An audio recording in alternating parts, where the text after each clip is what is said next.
Today, we are going to talk about Oloo Aringo. He has just died. I have an issue with our young people today. I expect several to comment in the comment section that why didn't you tell us about him? Why are you telling us when he has died? Even if I would have said it before he died, he would not have had it. He would not have contributed to it and whatever. So, Gen Zs, whatever you prepare, they will still find fault and come to it. But I have to tell you that the reason why I'm recording about Oloo Aringo when he's dead, first of all, I had not even prepared anything about him. The history of the 60s, 70s, and 80s, partly 90s. If I have to talk of them one-on-one, let's say I get research assistants, they make it one-on-one of every topic that I have. I just get somebody and tell him, cover this, cover who you, cover who you, cover who you. I can record these things for 2 years continuously without repeating. But my limited memory and whatever, and I have around 25 people whose information is at various levels. There are others, information is almost complete. Others, I just have a rough idea and I have to think about it. I have been checking, and I challenge you after listening to this, after viewing this, go to Google and Wikipedia, unahitaji.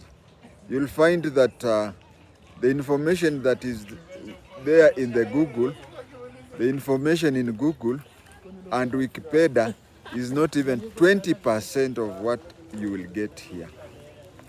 So most of the things I talk of, things that I personally observe and so on. The reason why these things are not on Google and Wikipedia is that the young people who place information there became adults when people like Oloo Aringo had ceased being. So you'll find that in Google they just say around 4 or 5 points and then stop at that. So you find that it is good for me to remember slowly by slowly. And when these people die, like Oloo Aringo is not among the people I had arranged to talk about, but his death facilitated him to jump queue. I've checked with Google. They say that Peter Oloo Aringo, or can I use the word Oloo Aringo, had a bachelor's degree in history or something. My understanding, and I believe I'm more right than Google, the fellow had a master's degree. That one I know. The fellow had a master's degree, but I'll come to that. So, you find that some of these things we know they are not anywhere in the Google. I will not talk about his education because it will take a lot of time. He is famously known as MOI's court poet. He is very much known as MOI's court poet. Whenever he could hold a microphone, he is even known to have called MOI Prince of Peace. I remember those days when people were fighting for multipartyism. Church people were not happy with him referring to MOI as Prince of Peace. For the simple reason, according to them, the Prince of Peace is none other than Jesus Christ. none other than Jesus Christ. But then he answered, what is the difference between Moi and Jesus Christ? You can see the level of sycophancy that was there during that time. But all dictators that we know is that they surrounded themselves with the intellectuals. Hitler had Grobler. Moi had Oloo Aringo. Do not mistake Oloo Aringo with people with intellectuals like Ouma Muga. Ouma Muga was a professor in environment. So he used to write for Moi very good speeches.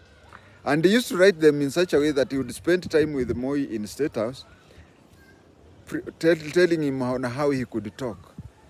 On that thing he says, pause there, look right, look left. So that when Moi talked and people used to see Moi reading that speech and behave, people would think that it is a research that Moi did on environment.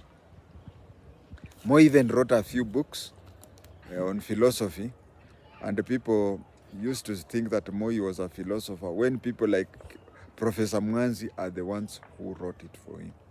So Peter Oloo Aringo, although he had a master's degree, but he was on the level of Kina Professor Mwanzi.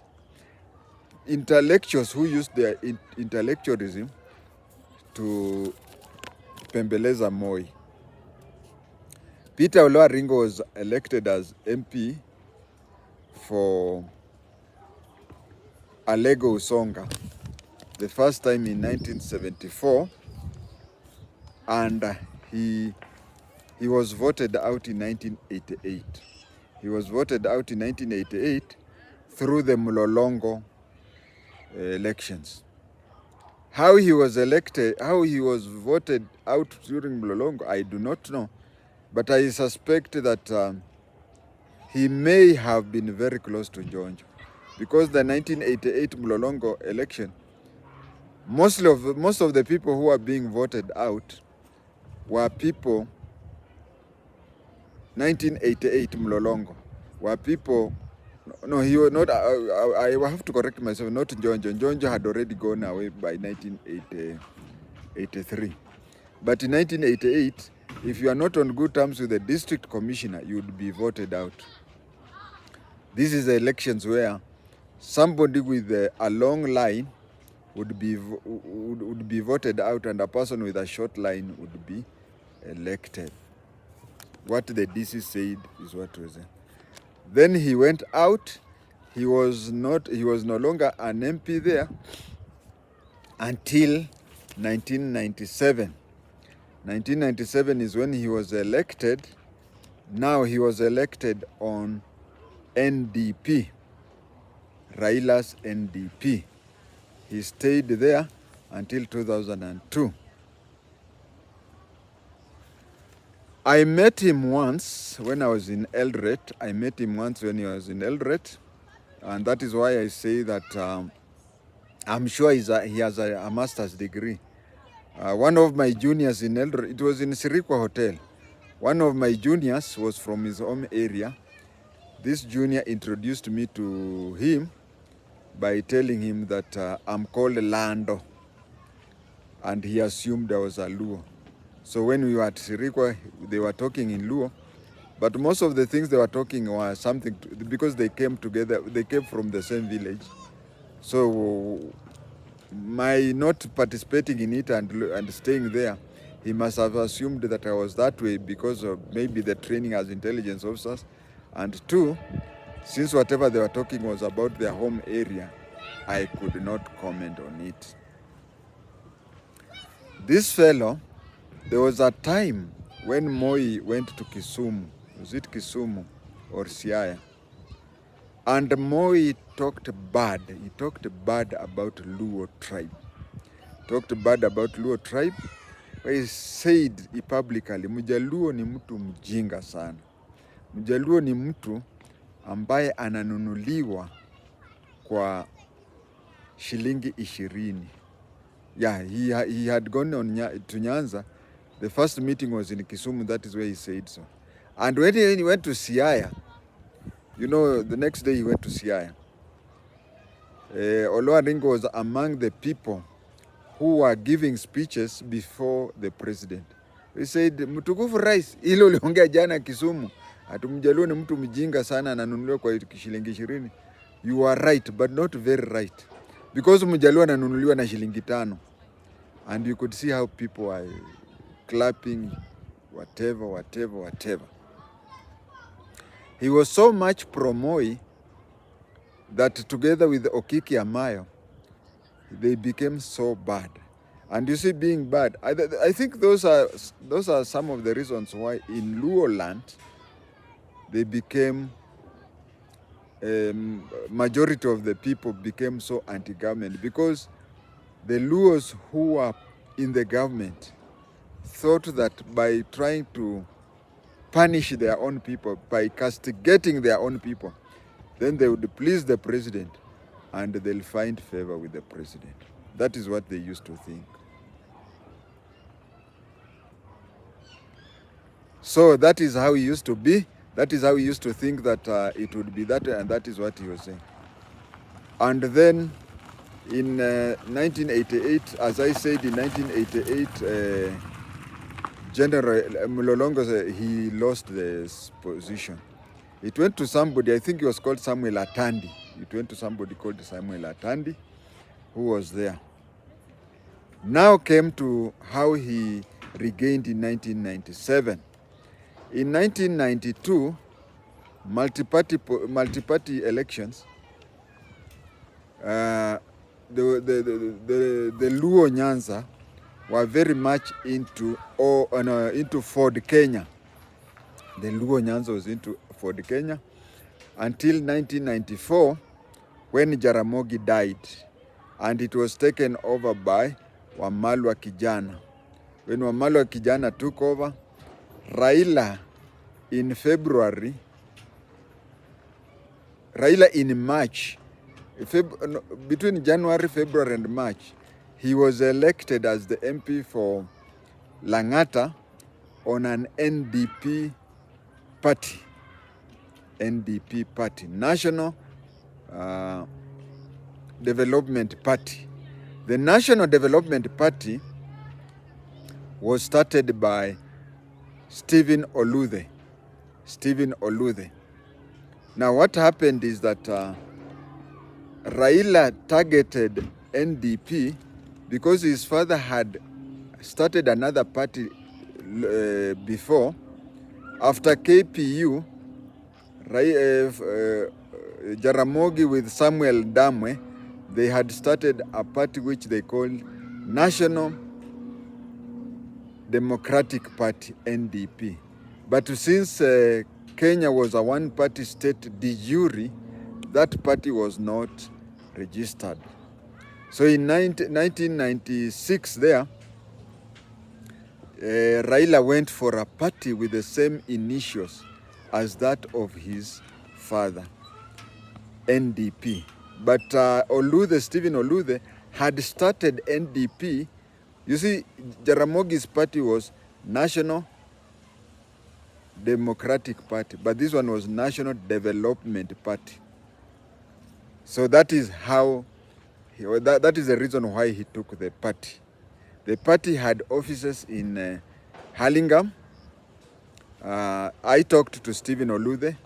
He said that, he showed me a lot of videos, he showed me a lot of books, where his party was so principled that it was there to teach people how to do different farming.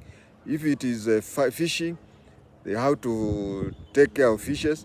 If it is farming, different. It was to arrange with other development partners to be coming to Kenya too.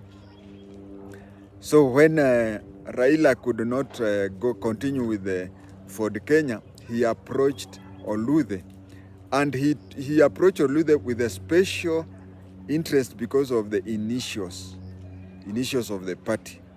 When he took the party, because of the initials, he asked Oloo what Oloo wanted. But you know, Oloo